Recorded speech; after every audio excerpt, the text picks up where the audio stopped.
Halo sahabat, saya akan berbagi masalah persiapan touring.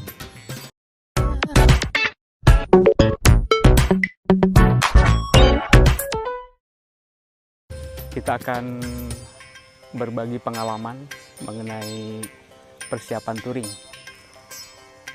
Kurun waktu mungkin 4 tahun 5 tahun ke belakang sampai sekarang, perkembangan kegiatan bersepeda, khususnya touring, itu sudah banyak dilakukan oleh orang-orang, termasuk sahabat-sahabat saya, baik yang antar kecamatan, antar kabupaten, antar provinsi maupun yang ke mancanegara. Tentunya ini tidak lepas daripada persiapan, karena yang namanya touring itu harus di dalamnya ada kaidah-kaidah manajemen. Masih ingat kan manajemen dulu waktu kita belajar atau kuliah yang terdiri daripada POAC ya? Masih ingat juga ya? Planning, organization, actuating, dan controlling. Nah, persiapan touring khususnya itu memang dibutuhkan suatu manajemen, baik manajemen perlengkapan maupun manajemen perjalanan. Kali ini saya akan membagi mungkin 3 sesi ya. Yang akan sekarang saya bahas adalah mengenai persiapan.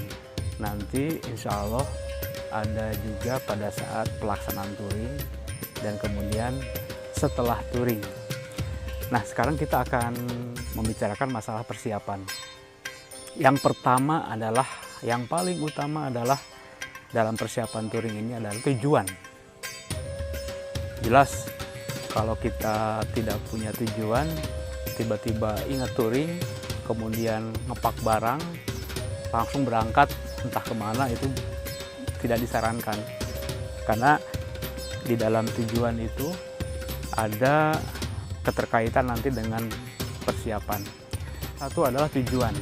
Kita memprediksikan dari A sampai B mendapatkan durasi atau berapa lama kita sampai di tujuan. Kemudian selain durasi, lintasannya. Apakah kita memang menyusuri on-road? Apakah off-road? Apakah melintasi pegunungan? Atau kita menyusuri pantai? Nah, ini keterkaitannya dengan perlengkapan yang akan kita bawa. Yang kedua adalah kita mempelajari peta perjalanan. Jadi setelah kita tentukan tujuan, kita cari baik itu peta yang memang yang nyata ataupun misalnya peta yang dari Google Map atau dari Komoot. Nanti saya akan bahas tersendiri masalah ada aplikasi Komoot. Jadi peta itu kita pelajari karena nanti berhubungan dengan kita menentukan etape. Jadi misalnya satu hari ini kita akan menuju dari titik A, start melalui titik B untuk di etape pertama di titik C. Kemudian kita hitung jarak tempuhnya dan kita bisa menghitung juga berapa lama akan kita tempuh. Apakah sehari sampai siang ataupun sampai sore. Nah, dari peta itu kita akan bisa mempelajari rencana perjalanan. Saya lanjutkan yang tadi saya sebutkan adalah dari peta itu kita bisa mempelajari juga ada yang namanya aplikasi Komoot. Komoot ya, yang saya tampilkan display di sebelah atas. Jadi Komoot itu suatu aplikasi yang bisa memperlihatkan selain peta juga topografi. Jadi kegunaannya yang saya pernah lakukan dalam perjalanan dari Anyer ke Bali, itu pada waktu saya berhenti di titik A, kemudian akan memprediksikan ke titik B. Saya langsung dibuka Komoot itu, kemudian kita tentukan titik A, kemudian kita finishnya di titik B, dan lihat perjalanan yang akan kita lalui itu kita akan terlihat topografinya. Itu akan lebih mempersiapkan kita dalam menghadapi kemungkinan-kemungkinan yang ada di perjalanan kita. Itu komod ya, yang berhubungan dengan peta. Yang ketiga adalah masalah latihan fisik. Jadi tentunya kita tidak mungkin ya akan melakukan sesuatu perjalanan yang jauh tanpa kita mempersiapkan fisik kita. Kalau untuk sahabat-sahabat yang memang sudah terlatih, mungkin 3 bulan sudah cukup untuk persiapan fisik dengan interval ataupun misalnya setiap latihan setiap minggu itu 3 kali, 4 kali atau bahkan 5 kali. Mungkin menjelang hari H frekuensinya ditambah. Tapi kalau bagi sahabat-sahabat yang memang goesnya jarang, mungkin hanya seminggu sekali, itu mutlak perlu persiapan yang lebih panjang, ya minimal 6 bulan. Saya pernah melakukan persiapan fisik untuk perjalanan Padang Bandung selama 6 bulan saya latihan. Artinya latihan itu latihan goes ya, karena kita tujuannya untuk goes, baik latihan di jalan on road, kemudian masuk ke lintasan-lintasan yang memang tanjakannya lumayan ekstrim. Itu kita lakukan latihan-latihan untuk mempersiapkan perjalanan kita. Oke, kita sekarang bahas mengenai masalah perlengkapan touring. Tentunya yang pertama adalah sepeda.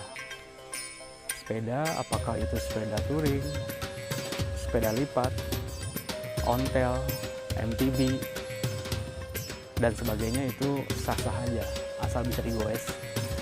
Jadi pertama sepeda.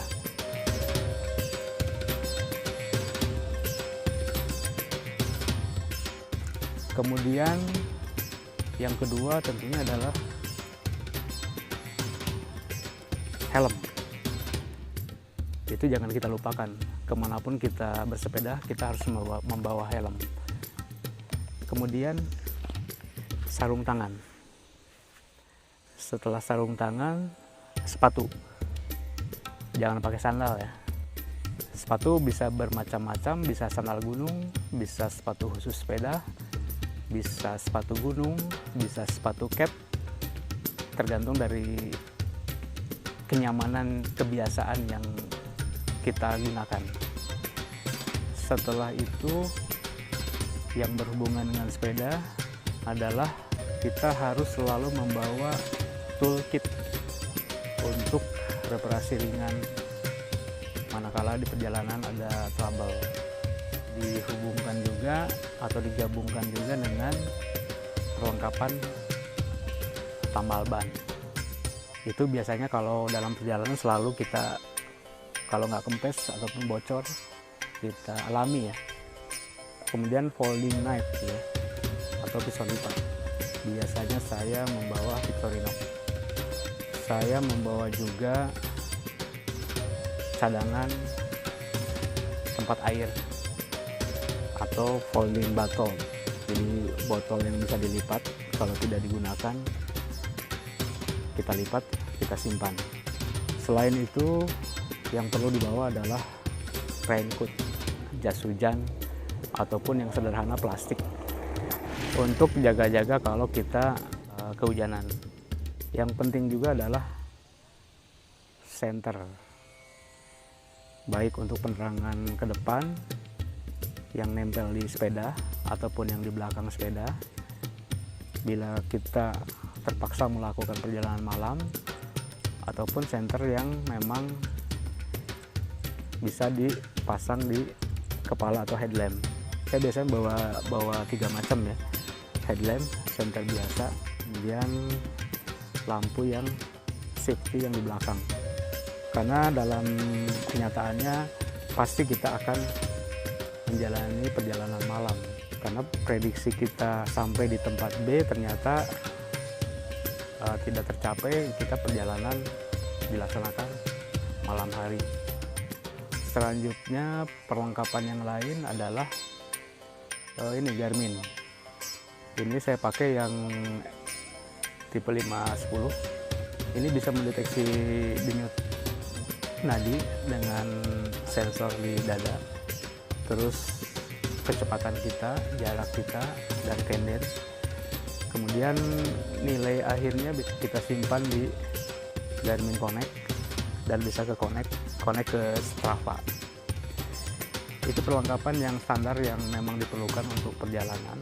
Kemudian perlengkapan pribadi dari mulai atas kepala, bandana, kemudian saya sering bawa buff juga, terus ke bawah baju itu biasanya saya bawa 3 setel, dan ada satu yang memang khusus disimpan kering bila mana terjadi dalam keadaan darurat, kehujanan ataupun yang lain basah, itu bisa digunakan. Kalau baju tidur itu kita setting aja dari yang 3 setel itu, mana yang kita gunakan untuk baju tidur. Selain baju, kembali tergantung kepada kemana kita berjalan atau kemana kita akan melakukan touring. Kalau memang ke daerah dataran tinggi, jelas jaket harus kita bawa, sleeping bag harus kita bawa. Tapi kalau kita perjalanan menyusur pantai, tidak mungkin kita bawa sleeping bag. Jadi memang sleeping bag termasuk perlengkapan. Sleeping bag, kemudian sleeping pad, alas tidur yang memang bisa kita tiup dan nyaman dipakai. Selain itu kita bawa tenda, hammock, kembali tergantung pada perjalanan. Kemudian cooking set untuk masak-masak juga di jalan. Tapi kalau kita perjalanan on road, sepanjang jalan kita banyak tempat makan. Oke, sampai di sini, terima kasih. Jangan lupa di subscribe di bawah ini untuk memberikan semangat kepada saya berbagi pengalaman yang berhubungan dengan sepeda. Kembali lagi, tolong di subscribe ya.